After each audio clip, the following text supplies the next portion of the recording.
kita lanjutkan kembali, Pak. Ini mengenai tujuan dari pemberantasan korupsi itu sendiri, Pak, yang sudah diamanatkan oleh UNCIC yang pernah kita ratifikasi. Ini terkait pengembalian kerugian negara, Pak. Sebenarnya di Kejati DKI ini sendiri selain menuntut para koruptor dengan hukuman badan, tentunya ada dong kerugian negara yang sudah diraih oleh Kejati DKI. Itu bisa dipaparkan mungkin sedikit. Ya, periode 2014 ini saya sampaikan berapa besar sebetulnya yang dapat kami selamatkan beberapa tindak pidana korupsi yang kami tangani. Untuk Kejati DKI Jakarta ini kita bisa mencapai sekitar 75 miliar. Kemudian kalau kita lihat salah satu kejari kami Jakarta Pusat itu sampai 101 miliar sekian. Total untuk wilayah DKI Jakarta ini hampir 180 miliar lebih, 180 miliar lebih. Upaya-upaya itu kami sadari dan fahami memang dalam rangka pemberantasan tindak pidana korupsi. Upaya pengembalian kerugian negara adalah salah satu prioritas.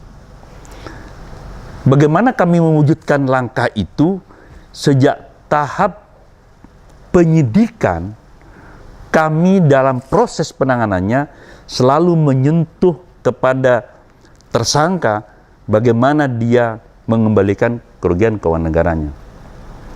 Kita buka. Kemudian tentu kita secara maksimal menelusuri harta kekayaannya yang kami duga itu berasal dari satu kejahatan. Yang namanya upaya mengembalikan kerugian keuangan negara ini selalu paralel ketika kita mencari fakta hukum untuk membuktikan perbuatan yang dilakukan oleh para tersangka. Jadi itu memang sudah menjadi satu. Kemudian masih kita berbicara bagaimana sebetulnya bisa memenuhi harapan masyarakat. Pola yang kami kembangkan juga bisa saudara, saya kira Anda ngikutin lah beberapa perkara yang kami tanganin untuk wilayah DKI Jakarta periode 2014. Kami mengungkap kasus atau tindak pidana korupsi, kami mulai dari hulu. Maksudnya bagaimana tuh? Ya, dari tingkat atas. Dari atas. Kami akan menangani perkara ini di level kementerian. Dari top down, Pak. Ya, di kementerian.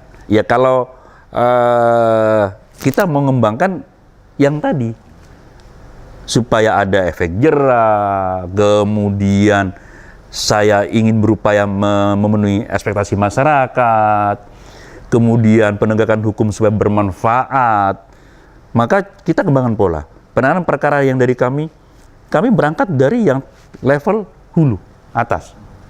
Contoh misalnya juga kasus di Kemendikbud, kaitannya dengan PTSI.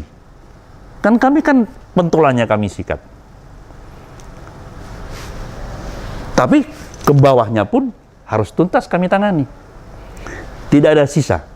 Memang kan ada pola kadang dari bawah ke atas. Nah, kalau kami kembangkan dari atas, saya gelontorkan ke bawah.